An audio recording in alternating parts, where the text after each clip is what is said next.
Jadi ntar ada tahap-tahap yang bisa kita lewati ketika bisnisnya berkembang itu, ntar mungkin akan terjadi perubahan bisnis model. Nah, di sini kita ingin brainstorming apa aja sih kira-kira perkembangan bisnis kita itu akan mengubah bisnis model kita menjadi seperti apa, gitu sih. Baik, Pak, makasih.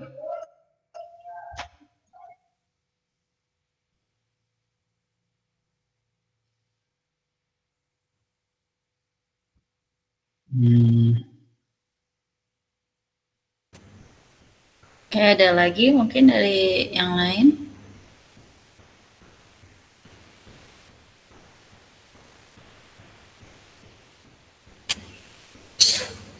Pusing kayaknya, Bu. Atau malah nggak paham gitu. Kalau nggak paham boleh acungkan tangannya. Masih bingung. Saya kasih contohnya ada di kayaknya. Oh ya boleh Pak, mungkin contohnya akan lebih ini ya. Juga saya kuliah ini. Coba cari.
Nah, ini kelihatan nggak?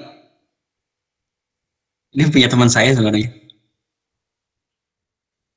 Jadi si vertikalnya itu ada ini aja nih, misalkan online customer, terus konsinyasi, terus catering, reseller, cafe, bakery. Jadi dari tipe ini kita bisa ngejual itu seperti apa sih? Ketika ini misalkan online customer sama toko konsinyasi itu kita jualnya tuh produk gitu. Produknya berupa apa? Misalkan seasonal hamper sama gift. Atau ketika untuk catering dan cafe misalkan kita jual produk itu berupa apa ya? Produk ini bisnis teman saya, dia itu Greek yogurt gitu. Jadi dia modal bisnisnya bisa bermacam-macam ya. Jadi kurang lebih kayak gini sih. Nah, misalkan ketika kita pengen subscription, apa sih kira-kira yang bisa kita lakukan? Oh, ternyata misalkan kita buka websitenya itu, misalkan jual-jual resep-resep pembuatan yogurt, misalkan biar bikin enak gimana, tapi kita harus ikut subscription misalkan kayak gitu. Atau marketplace kayak tadi contohnya, pertama cuma jualan yogurt aja. Tapi tidak menutup kemungkinan misalkan ketika bisnis kita berkembang, kita bisa jadi jual di marketplace berupa bukan hanya yogurt tapi juga berbagai makanan sehat misalkan. Terus dari broker juga kita bisa jadi bisnis model kita berubah, asalnya dari B2C kita ngejual langsung, tapi kita punya reseller, jadi kita bisa meningkatkan si reach dari marketing kita misalkan dengan melakukan broker edge gitu. Jadi dalam satu waktu itu ternyata kita bisa bisnis modelnya macam-macam nih, bisa sambil brokerage, marketplace dan produk misalkan. Jadi ketika nanti di dalam bisnis model Canvas itu di revenue streamnya itu bisa banyak, nggak hanya jual produk ternyata. Jadi dari satu produk yogurt kita ternyata bisa dari channel mana aja nih ngejualnya, bisa dari misalkan tadi nih online customer, toko konsinyasi, dan sehingga menghasilkan nanti di revenue streamnya itu macam-macam, bisa jadi produknya atau dari dropshipnya gimana, ada seperti itu sih. Jadi memang mempelajari ini, harapan saya sih nggak hanya terpaku pada satu bisnis model aja. Jadi ketika nanti ada kompetitor, kita udah siap melangkah lebih dahulu dibandingkan mereka. Gitu sih.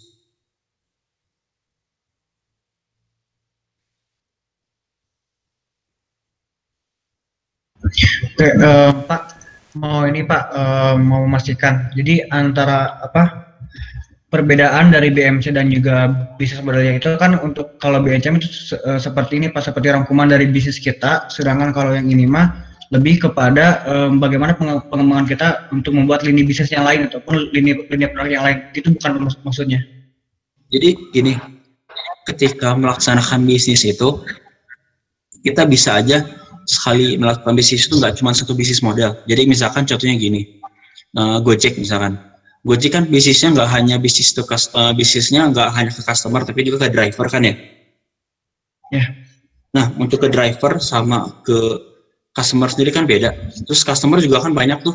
Ada customer yang misalkan GoFood, pasti ketika customernya beda dengan orang yang cuma pakai ojek. Makanya mungkin saja ketika Gojek itu beroperasi, memang model bisnis itu nggak cuma satu aja, ternyata dia punya macam-macam misalkan.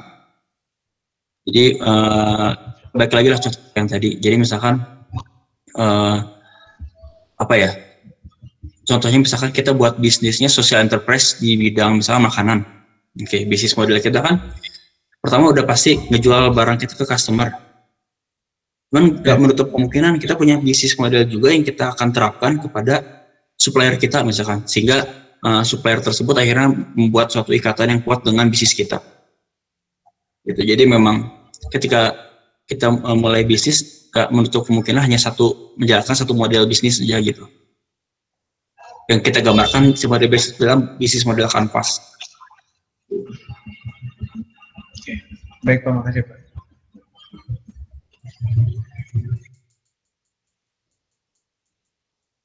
Iya.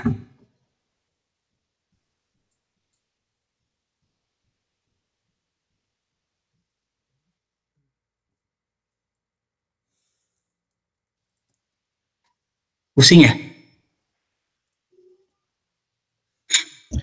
Lumayan sih Pak.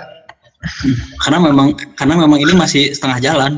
Jadi ntar ada tahap berikutnya memang jadi lebih clear gitu. Ketika kita nanti melaksanakan si proses ini tuh ada beberapa, tadi kan saya coba jelaskan itu ada 4 ya, ada business model archetypes, ideation matrix, ntar ada six market dynamics, terakhir itu ada evaluation matrix. Jadi kayak gini. Nah itu memang ini memang baru setengah jalan, jadi memang masih apa ya, mungkin kalau bahasa Sundanya mah rada teka-harti. Jadi memang masih ada beberapa tahap berikutnya yang harus kita lewatin juga, sehingga si apa yang kita gambarkan di sini tuh tergambar dengan lebih jelas gitu. Ini kan baru setengahnya nih sampai sini. Ya. Yep.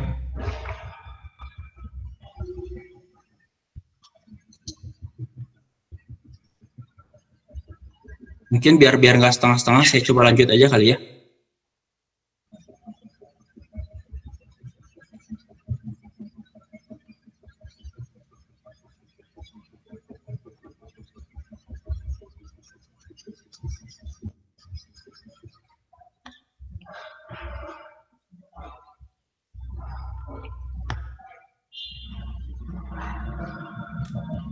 Udah kelihatan ya?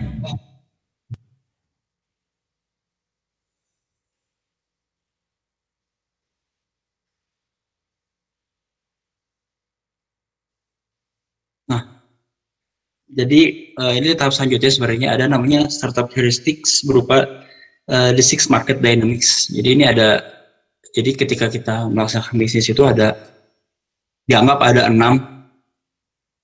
yang apa ya, ikut berkontribusi terhadap berhasil atau gagalnya bisnis kita.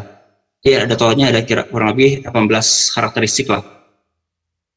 Nah, ini kurang lebih.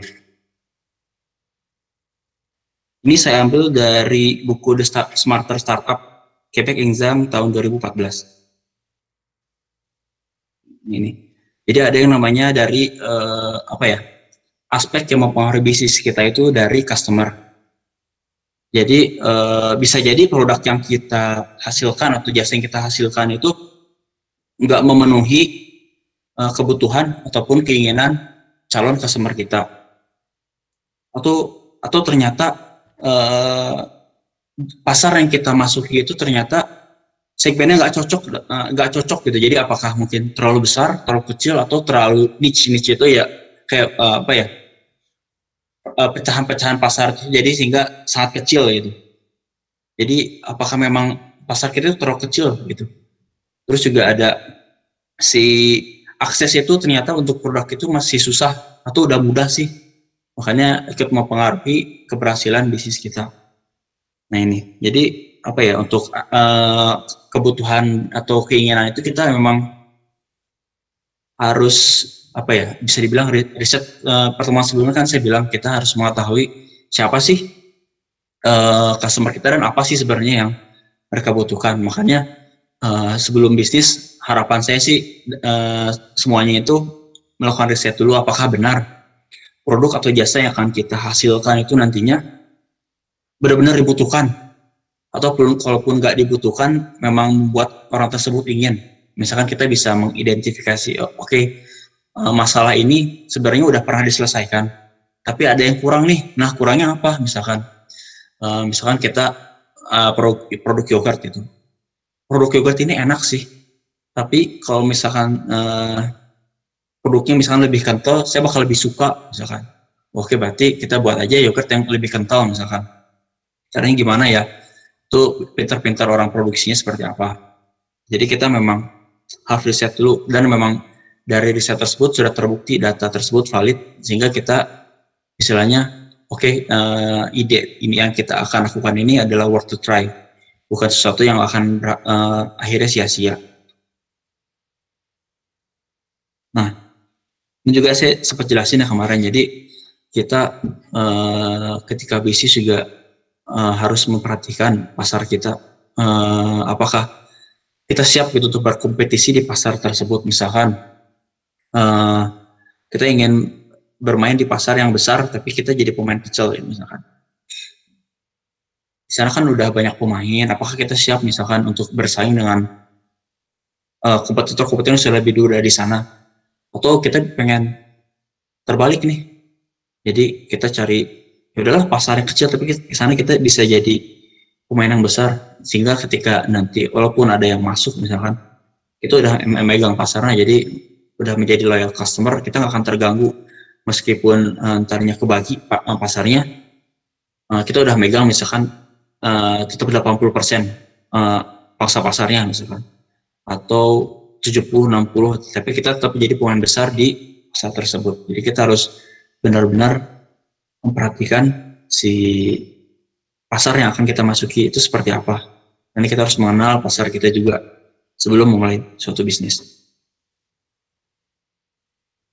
Nah, ini juga reliable access itu jadi kemudahan akses terhadap customer, karena kadang-kadang beberapa misalkan lah contohnya market manipulation itu, contohnya misalkan gini lah, telekomunikasi misalkan. Nah, kenapa sih telekomunikasi itu kan memang pada awalnya dihandle oleh satu perusahaan, jadi dia udah monopoli si infrastrukturnya. Nah, ketika ada mau masuk misalkan